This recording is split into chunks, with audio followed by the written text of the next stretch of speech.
চাওক হাগ্ৰামা মহিলাৰী ডাঙৰীয়াই কোৱা কথাটো যদি মই কিবা এটা ৰিপ্লাই দিবলৈ যাওঁ বা এই কথাটোৰ ৰেফাৰেঞ্চত কিবা কওঁ, এইটো অলপ পলিটিকেল হৈ যাব।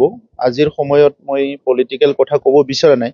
তেখেতে যিয়ে কথা নকওক কিয়, আমি ভগৱানক, ঈশ্বৰক ধন্যবাদ দিব লাগিব যে সকলোৰে প্ৰচেষ্টাত একদিনত যে এই ঘটনাটো ৰখি গ'ল বা আজি চবৰে ইণ্টাৰভেনশ্যনত যে সেইটো ষ্টপ হৈ গ'ল, সেইটো আমাৰ কাৰণে বহুত ডাঙৰ কথা।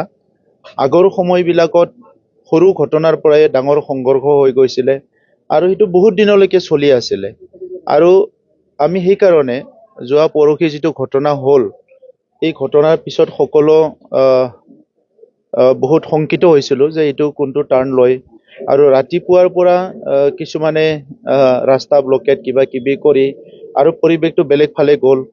তো যিয়ে নহওক কিয়, আজি অসম পুলিচ, অসমৰ প্ৰশাসন আৰু আমাৰ জনগোষ্ঠীবিলাকৰ সচেতন লোকসকলে দল সংগঠন সকলোৰে ইণ্টাৰভেনশ্যনত আৰু বহুত দূৰত আছে যদিও মুখ্যমন্ত্ৰী ডাঙৰীয়াই এনি টাইম এইটো খবৰ লৈ আছে।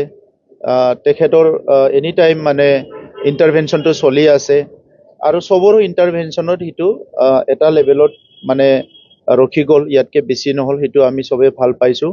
আজি আমি চৰকাৰ থকা সময়ত যিটো হেপিনেছ মিছন আমি আৰম্ভ কৰিছিলোঁ, য'ত সকলো জনগোষ্ঠীৰ ইয়াত ভলেণ্টিয়াৰ্ছ আছিলে, চেম্পিয়ন আছিলে। ইয়াত বড়ো আছে, সান্থালীও আছে, কোচ ৰাজবংশীয় আছে, মাইনৰিটিও আছে, চবেই আছে। তেখেতসকলে যোৱা ৩-৪টা বছৰ শান্তিটো কেনেকৈ স্থায়ী কৰিব লাগে ইয়াৰ কাৰণে বিভিন্ন ট্ৰেইনিং লৈছিলে। সেই সকলোৰ লগত মই আলোচনা কৰিছোঁ আৰু আজি গম পালোঁ, যেতিয়া এই কাৰিগাঁৱৰ ওচৰে পাজৰে আমাৰ যিবিলাক ভলেণ্টিয়াৰ্ছ বা চেম্পিয়ন আছিলে, তেখেতসকলে কণ্টিনিউ সান্থালীসকলৰ পৰা বড়োসকলক, বড়োসকলৰ পৰা সান্থালীসকলক আমাৰ তেখেতসকলে কণ্টেক্টত ৰাখিছে আৰু সোনকালে মানে শান্তি অনাৰ কাৰণে কাম কৰিছে। ইভেন আমগুৰি চাইডে আমাৰ বহুত মানুহবিলাকে লগ লাগি বড়ো আৰু সান্থালী যিদিনা ঘটনা হৈছে 2020 তাৰিখে ৰাতিপুৱা, সেই সময়তে তেখেতসকলে শান্তিৰ কাৰণেও আলোচনা কৰিছে। গতিকে আজি আমি সকলোকে অনুৰোধ কৰিছোঁ যে নিজৰ নিজৰ লেভেলত, নিজৰ নিজৰ জনগোষ্ঠীৰ মাজত আমি শান্তিটো চিৰযুগমীয়া কৰাৰ কাৰণে কাম কৰিব লাগে।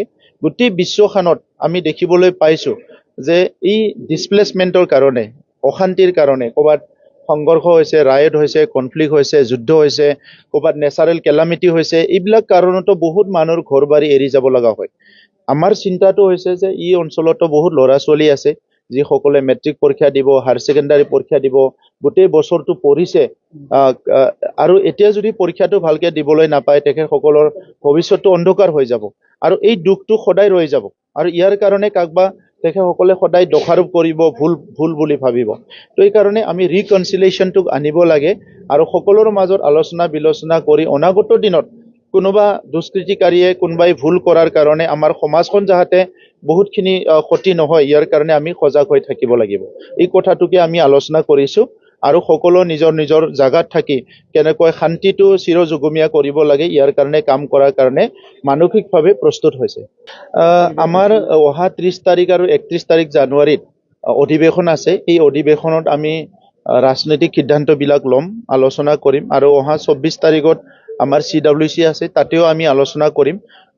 বিভিন্ন কথাবিলাকতো চলি আছে, কিন্তু আমাৰ যিটো সিদ্ধান্ত বা এলায়েন্স থাকিব নাথাকিব, অকলে খেলিব না কাৰোবাৰ লগত খেলিব, এই কথাবিলাক আমাৰ অহা 30 আৰু 31 তাৰিখত যেতিয়া আমাৰ অধিৱেশন হ'ব, তাতে আমি সিদ্ধান্ত ল'ম।